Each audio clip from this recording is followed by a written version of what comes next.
Rachel here with Empower PT. Today we're doing a full body mobility routine. This is particularly great for people who hate stretching but need to work on their flexibility. So we'll start with shin box with some hip rotation. So you're going to take one leg behind you and the other one's in front of you. If you find it difficult to sit in this position, you can grab a yoga block or maybe a stack of books, and you're just going to prop it underneath your hips like this. So we'll work on whichever leg is in the back. So in this case, I have my right leg behind me. I'll take my right hand on the right hip. You're rolling it forwards and rolling it back. And in this position, we're just working that hip from internal rotation to external rotation.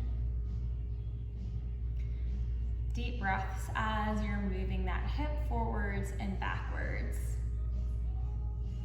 The whole thigh is already in internal rotation, but we're just creating a little bit more movement within the hip socket. And then my front leg, we're working in external rotation. And you can do this 20 times on each side. Then after that, we'll stay in this position.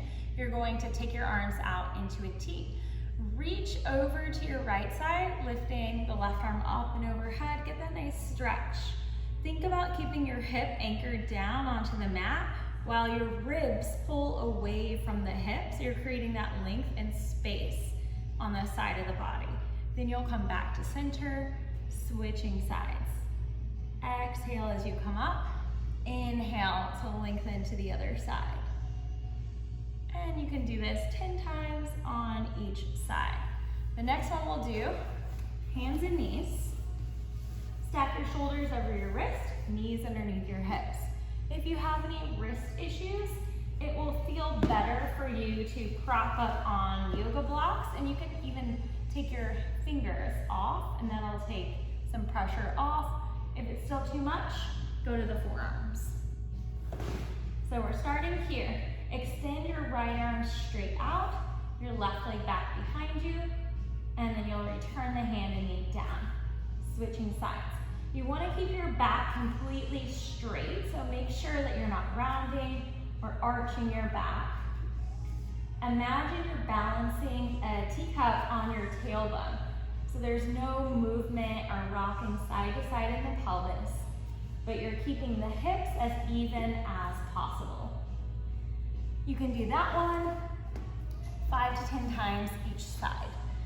The next one, we're going to come back to hands and knees, and the same thing, you can prop up on yoga blocks if you need to.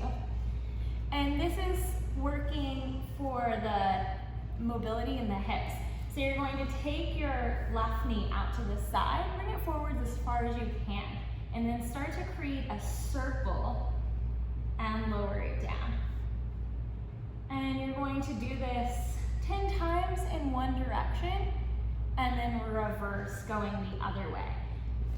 And you'll switch to the other side. So try to do that as big as you can with those circles without moving your other leg too much.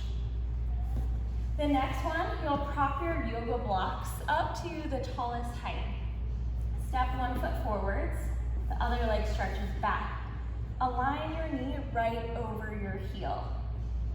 And then you're just going to shift your hips back, turn your toes up. So you're getting a nice hamstring stretch, long spine, bend your front knee, let your hips sink down, open your chest. So as you shift back, we're getting into the hamstrings. As you rock forwards, we're stretching more of the hip flexors of the back leg. So we're just going to shift forwards and backwards about 10 to 20 times each side.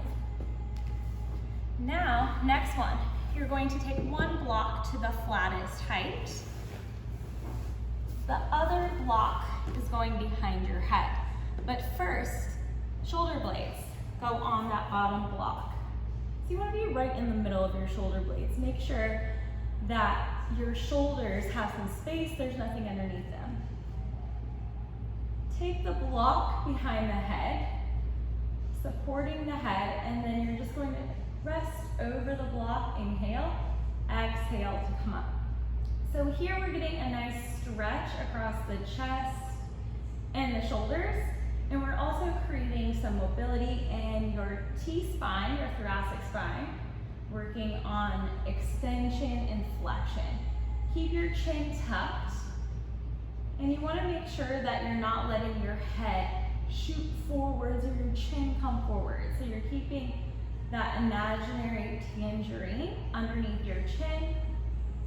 Head is supported on the block. Now for the next one, that block that's underneath your head, you're just going to place it on the floor and bring it to the medium setting. So your head is resting there. Take your arms straight up. Reach them back behind you, getting that nice stretch on the shoulders, and then bring the arms back down. Inhale, lift the arms up. Exhale to lower down. So here we're working on our shoulders, stretching and flexion. And you can do this one 10 to 20 times. Now we'll take the arms out, up and overhead. Try to keep the hands as close to the floor as you can. And we'll complete 10 to 20 sets of these. And then the last one with goalpost arms. So you can start in neutral, we go to external rotation, and then go into some internal rotation. If you have any in shoulder impingement, I don't recommend going into internal rotation. You want to stay in neutral and external, just neutral to external. And you can do that one 10 to 20 times also. And then the last one, we will do a seated cat and cow. So you can sit cross-legged, or if you're more comfortable sitting in a chair, that's fine also. Take your arms out into a T, and then you're going to cross your right arm over your left, as high up on the arms as you can. Bend your elbows, hands clasped, or whatever you can grab. If it's your thumb, that's fine. Then lift your elbows up to the height of the shoulders, push the hands away. And you're just going to work in a cat and cow in your upper back. So you'll round and then lift your chest up. Exhale, round. Inhale, open. Exhale, rounding the back. Inhale, opening. And you can do that 10 to 20 times before switching sides, and then you'll take the other arm on top and repeat. So that's all we have today. Let us know if you have any questions. You can write it in the comments or shoot us an email. Thanks, bye.